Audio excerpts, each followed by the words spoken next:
Hello again and welcome. Michael Pizzolla here. I'd like to welcome you to this edition of the Value Capping Rant. This is the 2018 Florida Derby edition. And I'm excited to present this to you today. For those of you who don't know me, my name is Michael Pizzolla. That's me teaching at one of my seminars. I am the author of the best-selling book, Handicapping Magic, co-author of the classic Pace Makes the Race book. I am the creator of the original online racing forum. If you need more information about that or curious about it, want to get the free version of the software, posttimedaily.com. The software is called Posttime Daily 2.0, and this is what it looks like on your computer screen. It's a full-featured, customizable, modern 21st century past performance. I'm also the creator of the Blackmagic family of software. This is the original Blackmagic 1.0 and now recently released Blackmagic 2.0 called ValueCapper. For those of you who want more information about not just the Value Capper program, but let me tell you the whole approach of value capping, which in my opinion is so necessary for the modern game. Just go to ValueCapper.com. I've got a free course for you, the Value Capping Revolution Basic Training Course. And really, I don't care what form of handicapper you are, what tool you use, whether you use software or you don't, whether you use my stuff, you use someone else's stuff, you use your own stuff. This will help you. We discussed the value capping framework, value capping versus handicapping, the value capping 5x5 formula, the value capper software and training if you want to go forward, if you like what you hear. But if not, this is chock full. These are full-length, hour-long videos, which I think you will enjoy. Now, let's get on to the races. Before we do, I want to teach you very quickly what the main points of the value capping framework are and why it works so well in the modern game. Look, you've got to find horses that you like, okay? Unfortunately, with all the good information out there, horses you like are often going to be bet by the public. So we need to look for horses that you like that the public shouldn't, and preferably running against vulnerable favorites. Then you wait for your price and you let the bet make you, meaning the bet make you, you practice enough so you get a felt sense of things. Look, on these big days like the Florida Derby Day, which will be run March 31st, 2018, Gulfstream Park, it's the 14th race. On big days, good value opportunities often appear in the undercards, okay? And let me make 3 important points about this video. Number one, this is not a touting video. I'm not interested in picking horses for you. That's not what I do. It's not what I've ever done. 30 years in this business, I've never sold selections or given away selections. Not what I do. Rather, it's to demonstrate the principles of value capping and to demonstrate them in action. And remember, this is what the value capping framework is. Bet horses you like the public shouldn't, preferably running against vulnerable favorites. Wait for your price. Let the bet make you. Number 2, I'm doing this a couple of days, not hours, days before the Florida Derby. I don't have scratches. I don't know what the weather is like, whether it's going to be sloppy, what kinds of changes there are in the race, and equipment changes, jockey changes, and so forth. So I'm kind of flying a little blind, but this is based on the information that I have now. Number 3, value investment potentials. It's called VIP in the Value Capper software. I'll show it to you in a second. They are price dependent. What does that mean? No price, no adequate price, no bet. It's simple. I don't care. If my horse is right up there, I think he's a contender, I think he's going to be value, and I don't get my price, I don't bet. And well, what happens if he wins? I would have taken the $7 price. Well, no, I don't.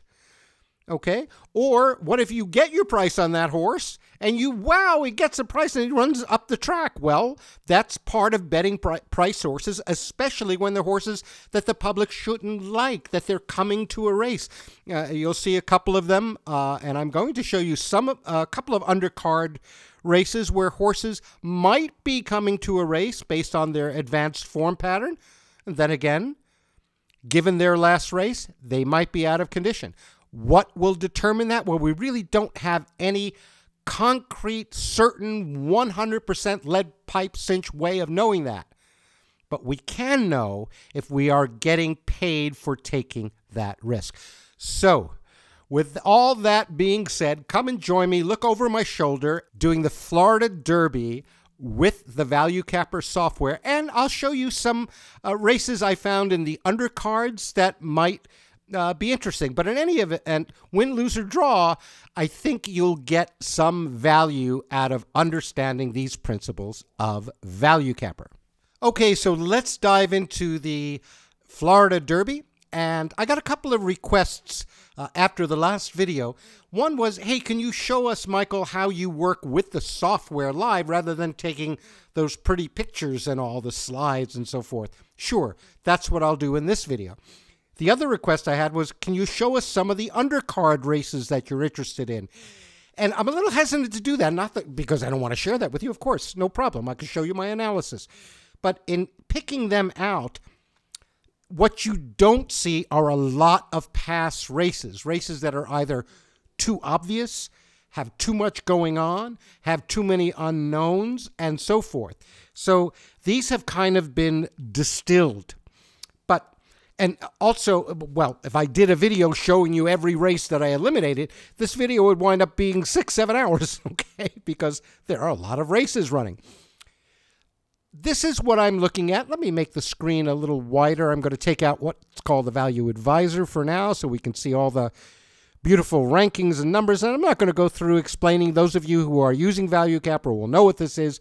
Those of you who don't, please go and watch the Value Capping Revolution basic training course. You can get that at valuecapper.com, right? So, but I'll show you the basic dynamics. So, remember I said that the public is getting very good at this game. Well, here are the contenders, according to the Value Capper odds line, for the 2018 Florida Derby.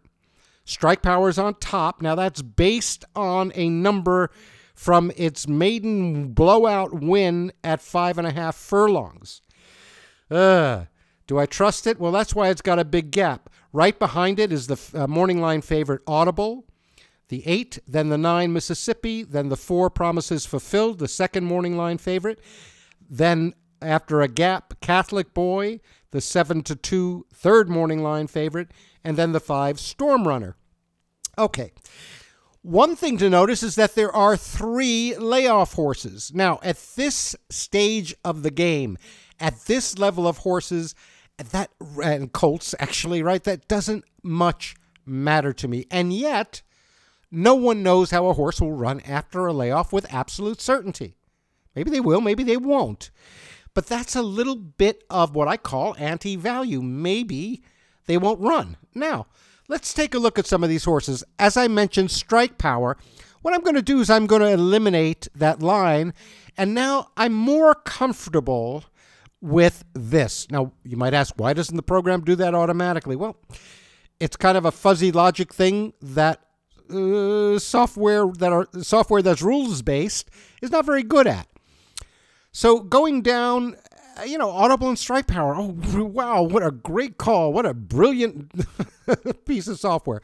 Look, Audible, after getting a bit of an awkward trip in its first try breaking its maiden, wins its maiden special in a state bred at Aqueduct. It then blows out an allowance field and then wins the Holy Bull, a grade 2 race, in a walk. This is a horse, a colt that could be a champion. Now, it's been on a layoff since February. It's not all that long ago. I'm sure that Mr. Pletcher knows how to get a horse ready for a race. This is a solid contender. Virtually tied now with that eliminated race is Strike Power, another colt that has done virtually nothing wrong. It finished second last out in the Fountain of Youth to Promises Fulfilled. Before that, first asking it, won its maiden by 8 lengths. Then it comes back and wins the grade 3 Swale, a 7 furlong race by a couple of 3 lengths. And again, finished second in the Fountain of Youth. This is an obvious contender. Let me skip over the 9 for a moment and go to Promises Fulfilled. Another colt that has the potential of being a champion, right?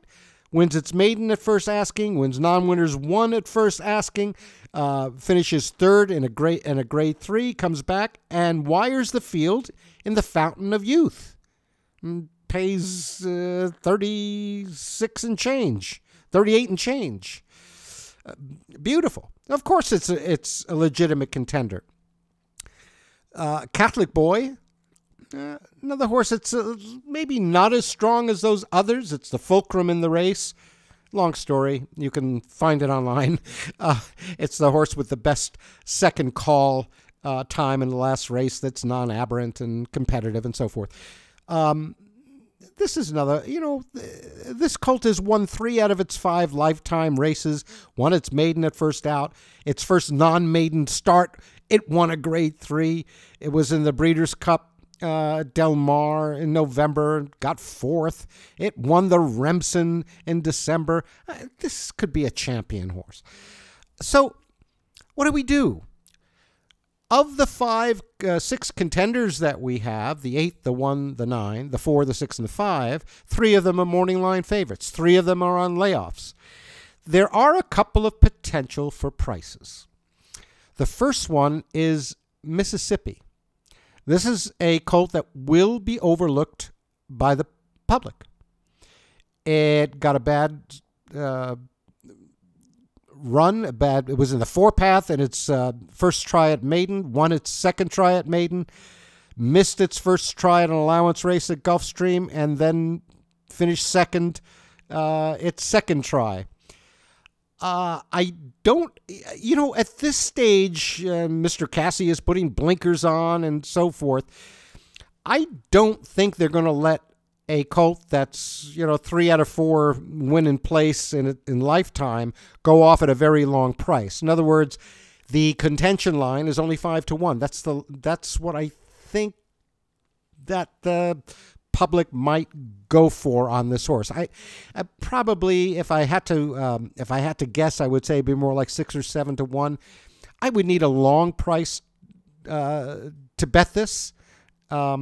And then, speaking of long prices that are above random, the 5-horse interests me, Storm Runner. And here's why.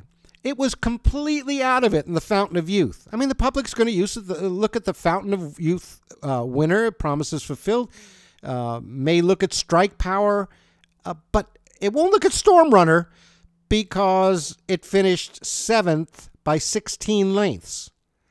Now, it was steadied, but, it ran 2 calls after being steadied and then just kind of gave up. Look at the other races behind it, with the exception of an 8th place finish in the Turf on January 13th. This colt has done very little wrong.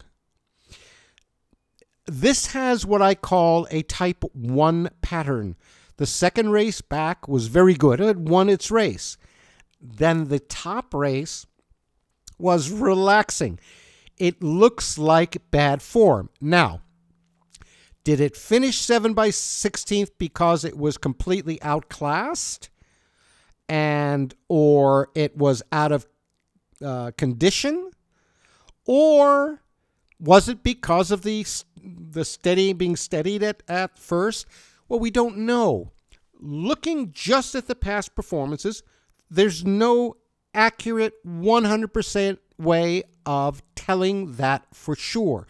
So we have to go by common sense and price. Here's the first thing of common sense. My line, the value capper line, the line that I'm using, I would say my line, the line that I'm using. You could say that if you're looking at this, my line, okay, is 8-1. That means if they ran the race 9 times, the horse will win once. So, not a solid bet. What would it take for me to bet this? 20-1.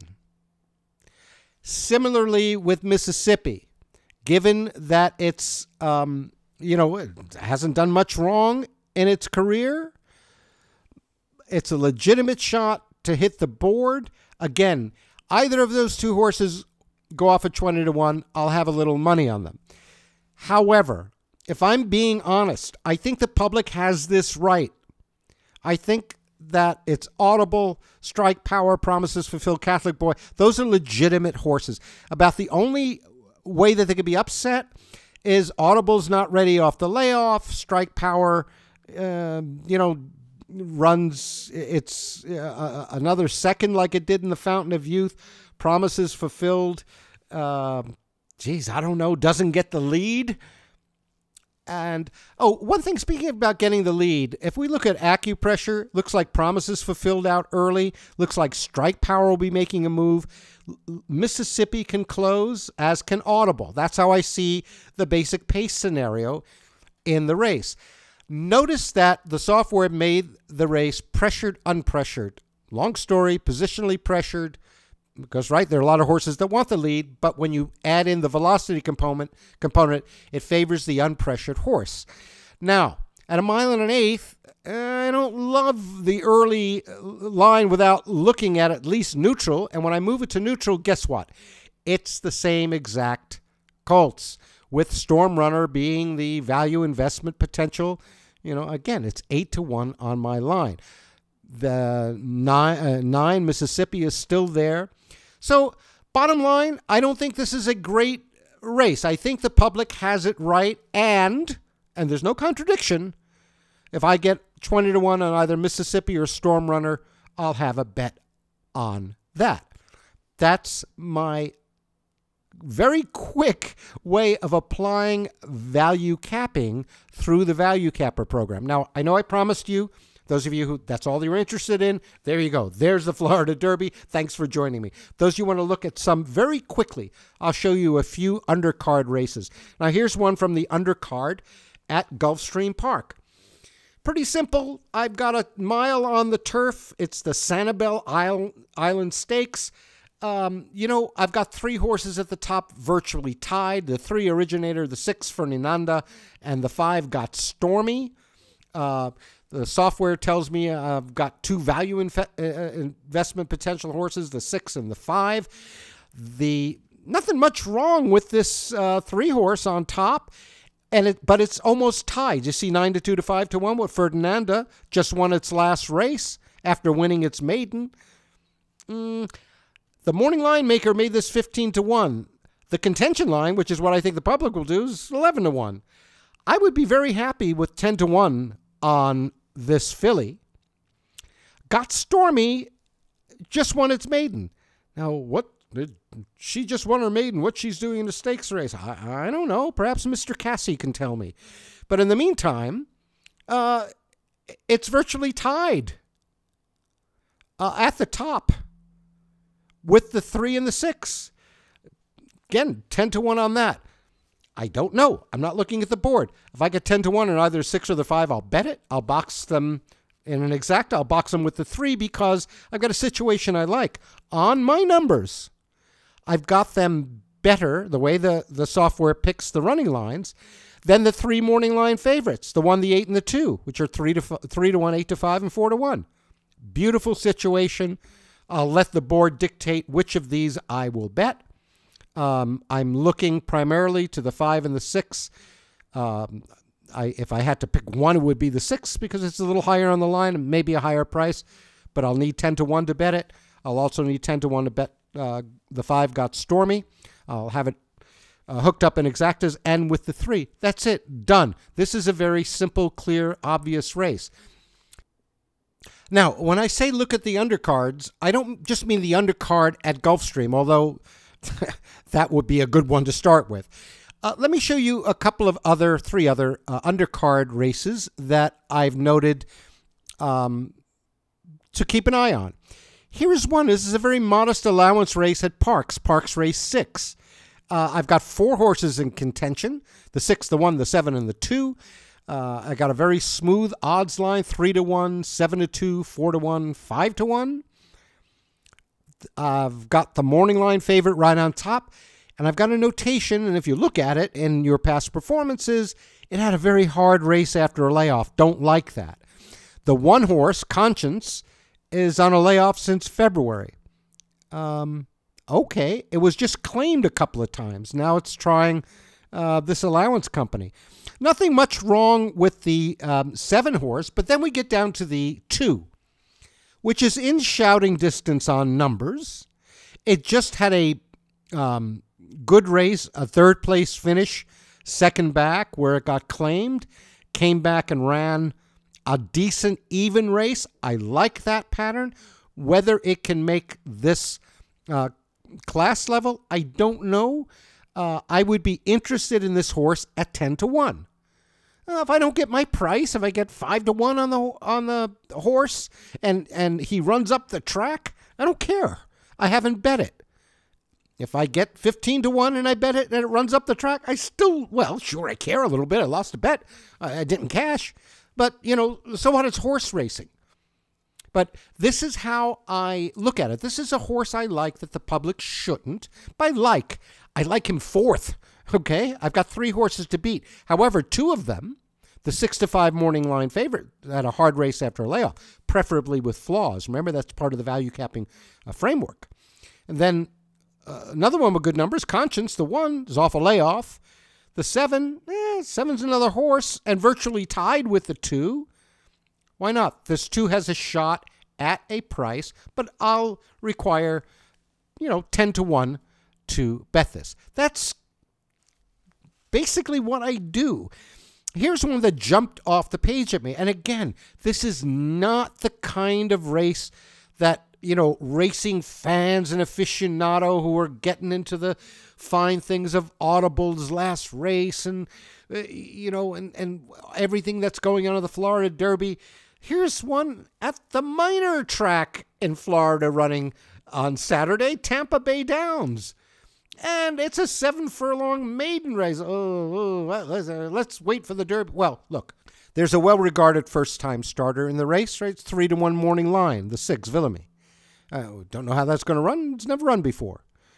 The public's, the morning line favorite is the 2, Monkey Mind. It's also at the top of my line. I haven't done much there. But look how smooth this line is, 7 to 2, 9 to 2, 5 to 1. Monkey Mind has got a 3rd place finish and a 4th place finish. Royalty for Life's got 2 in the money finishes. And then we come to the 1 horse, Padrino Never Quits. 5 to 1 on my line, 14 to 1 contention, which is what I think the public will let it go off. 15 to 1 on the morning line. Interesting. It had a bad start last time. It says off slowly. Has 2 decent races before that. One, a 2nd place finish at Gulfstream, albeit in maiden 35,000 claimer and today's maiden special weight. But if they want to give me 12, 15 to 1 on this filly, I'll take it. Not that I don't have much wrong to say about the 2 or the 7, but this looks just about as good. One interesting technical note, my target number for the race is 149. Long story, but that's basically what they have to run to be competitive. Now, Padrino Never Quits. If you look at its last race, it looks terrible. And what's the number? The master pace number that I have for that race is 148.7. Despite this race looking terrible, it ran a race that is competitive in this field. If you go behind it, it's well above the target. I think the public will completely overlook this. 10 to 1, I'll take a bet. And this is how I look for these kind of value opportunities. Again, I'm not interested in touting horses to you, but I want to give you an idea of how I look at a race, how I apply the value capping framework. Last one, really quick. This is a race at Fairgrounds, mile and a 16th. It's the 10th race at Fairgrounds. It's the Star Guitar Stakes. I've got 5 horses above random, 3 of them virtually tied at the top. The 8 at 3 to 1 on the line, the 2 at 4 to 1 on the line, and the 3 Theory and Practice at 4 to 1 on the line. That's meaning the value capper line, right? One of them, the 8 and the 2 are both on layoffs. Then I come down to the 3. The 3 horse is 4 to 1 on my line, contention line, which is either, it's based on conventional handicapping ideas, what the public should do with the horse. 14 to 1. The morning line maker makes it 20 to 1. This is another one of those horses that had a good race second back. Not great last time. Now, last time it had all kinds of trouble, bumped, checked, wide, and so forth. Now, does it belong in the Guitar Stakes? I don't know. I think that this will be considered a real minor league runner because it had to win a Delta second back. It actually has got 3 in the moneys out of 5 races at Fairgrounds, so it might be able to run with these. I mean, after all, this is a state-bred stakes. One feature of Value Capper, you see that red unpressured? That means that although the race itself may favor an unpressured horse, meaning an early horse, that the track profile doesn't favor it. So in that case, I'll look at neutral. The 3 horses still there. I look at late, and now the 3 horse falls out. But if it goes early or neutral, this 3 horse at 15 to 1, I'll definitely take it. The other interesting horse at a price may be the 6 Nubbin Ridge. Shows 2 pretty good efforts after layoffs in its past performances. Another big, long price. If it's ready off the layoff, it does have a shot. I feel this is a really speculative race, but Nubbin Ridge at 20 to 1 and up. Theory into practice at maybe 15 to 1, and that kind of price I would take. But that's the idea of finding. I know I've gone through very, very quickly. It's 2 days before the races. I don't have all the changes and all the scratches. But these are the races that I've marked at this point to watch the board on. I think that the 6 in the 5th race at Gulfstream may be a real shot. I would look at the 5, look at either of those at 10 to 1. I'd look at Stand and Salute in the 6th race at Parks, again at 10 to 1. At Tampa Bay, Padrino Never Quits. I'll need a 10 to 1 and up price on that. This is a speculative one, the Star Guitar Stakes, looking for the 3 at 15 to 1 and up, the 6 at 20 to 1, and then the gem, okay, of this, the jewel of this crown of this day, the Florida Derby. I think the public's got the right horses, the right colts, Audible and Strike Power and Promises Fulfilled, maybe Catholic Boy, but I will take Mississippi or Storm Runner, and again, I'll need, in the vicinity of 15 to 1 and up, 20 to 1, in that range. This is kind of a feel, and I won't know until I see the board. And that's looking right over my shoulder, warts and all, without pretty slides and everything, how I look at and apply the value capping framework using the Value Capper software. Well, thanks very much for joining me for this. Good luck on Florida Derby Day, and always thank you very much for your encouragement and your support. And remember, if you'd like a free course in value capping and the principles of value capping, these are full-length videos that I truly believe will help you no matter what kind of handicapper horse player you are. Just go to ValueCapper.com, put in your first name and your email, and you'll get the first video right away, and then every couple of days you'll get a new one in your email inbox. So with that said, good luck at the races. Thank you again for joining me, and remember, wait for your price and let the bet make you. I'll see you next time.